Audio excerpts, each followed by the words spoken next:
do you mean you couldn't catch him? Guy's fast as lightning, boss. He just disappeared in a blue streak. You idiot. You should have set a trap. Boss, he blasted right through it. I'm telling you, he's bigger and badder than before.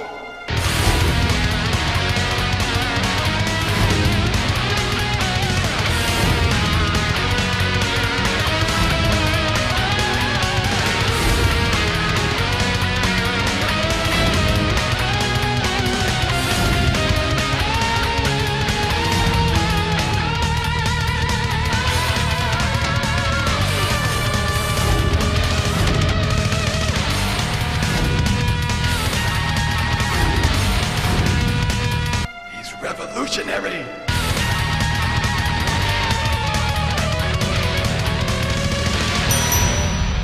Sega.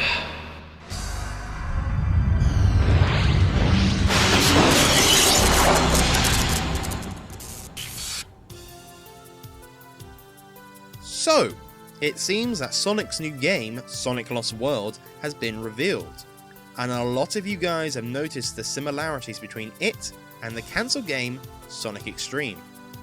Now, being a bit of an expert on Xtreme, thanks to making my 3-part series detailing its history, a lot of you has asked my thoughts on the game. Well, I think it looks awesome. Really friggin' awesome. However, before I talk about the gameplay, let's talk about the story, at least what we know so far, and its similarities to one of Sonic Xtreme's many different proposed stories. The one I'm talking about is the second one that was created, known as Sonic Saturn, made in 1995 by Chris Sen. The story starts after Sonic the Hedgehog 3 and Knuckles. The Death Egg has crashed, and Angel Island is back in the sky. Our heroes have time to relax, because Dr. Eggman is missing. Whoa, wait, hold on. Doesn't that sound really similar to the plot of the series right now? The games are known to follow on from one another, and the last we knew, Eggman had vanished from Sonic's world, trapped in white space at the end of Sonic Generations. While meanwhile back in our tale, Sonic and co head off to find Eggman, since they're concerned what he might be up to. At this point the gang split up in search of the Doctor, only for Tails and Knuckles to go missing. Now this might go against Sonic Lost World's plot, at least what we know, due to us clearly seeing Tails and Sonic approaching the Lost World, or Planet Hex as we know it's called, in the tornado. However, there is no Knuckles, and we already know that Amy is also making an appearance in the game.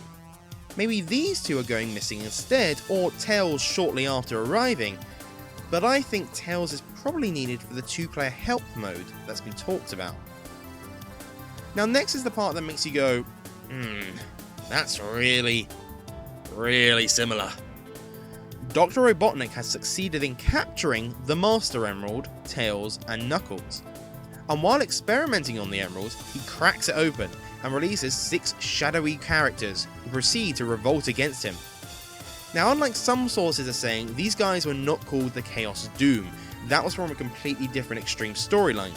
These 6 games were nameless. But, doesn't 6 villains fighting against Eggman sound similar? Sonic Lost World has the Deadly Six, a new set of baddies, one for each colour of the Chaos Emeralds apart from silver, which might mean either Sonic or Eggman have it in their possession.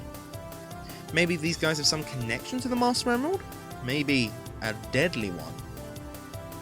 Alternatively, they also match each colour of the Wisps, excluding the plain one, possibly due to the Chaos Emeralds already having an extensive backstory, and the fact Chaos is now said to reside within the Master Emeralds. These guys are connected to the Wisps now instead. Dr. Eggman did claim a Wisp's Hyper Go-On power was more powerful than the Emeralds. Finally, we know Sonic and Eggman must team up, much like the Xtreme storyline where Sonic would have to save Eggman, Tails and Knuckles. Although there's bound to be a double cross somewhere down the line, let's face it. Well, that's in terms of story, and you have to admit they are very close. So let's talk about the gameplay now instead.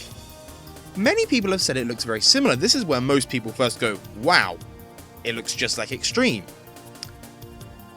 So I'm going to say something here which might surprise you. I think you're wrong. Let's get this straight, there are obvious similarities. After all, it's Sonic.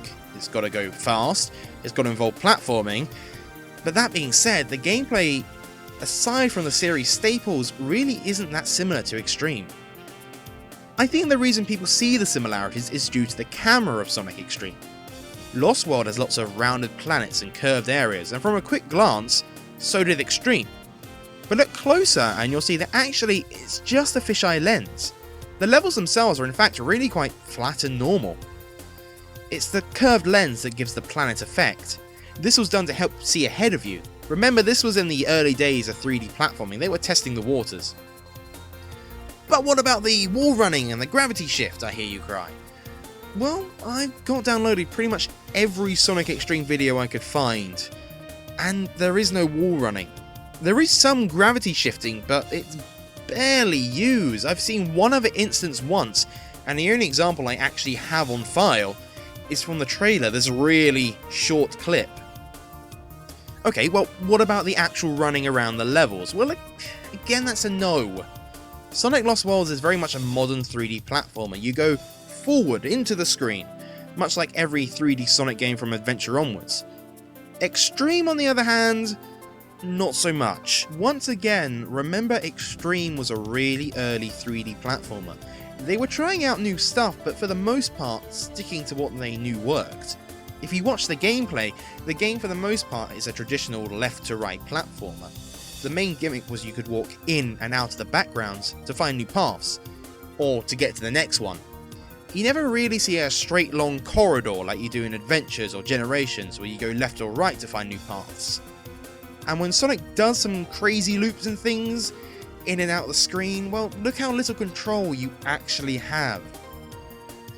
Instead, I would actually compare Lost Worlds to more like Super Mario Galaxy's games. Sonic Xtreme was long connected levels. You would go back to the previous part if you really wished. They were marathons to get to the end.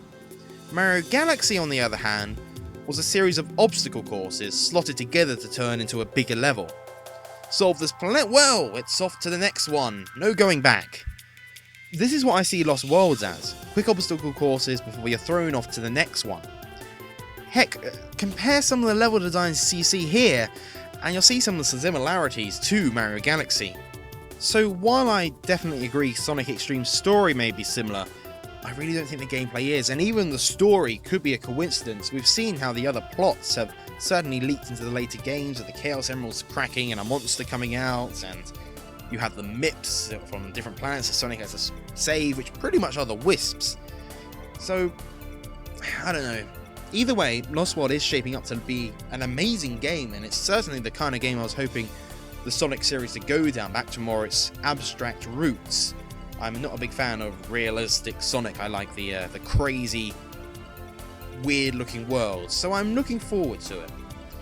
So yeah, that's all I've really got to say on it. Sorry if you guys are disappointed. You expected me to go, wow, it's Sonic Xtreme, but I just don't see it. Sorry guys. Thank you for watching. If you enjoyed this video, then please like and comment. If you really like this video, then please consider subscribing if you haven't already. And I'll see you guys soon for probably some more game analysis. There's lots of stuff from E3 that's come out. If you want me to look over something, put it in the comments. I don't just do retro-y, Nintendo-y, Sega stuff. I'll do whatever. So, I'll see you guys next time.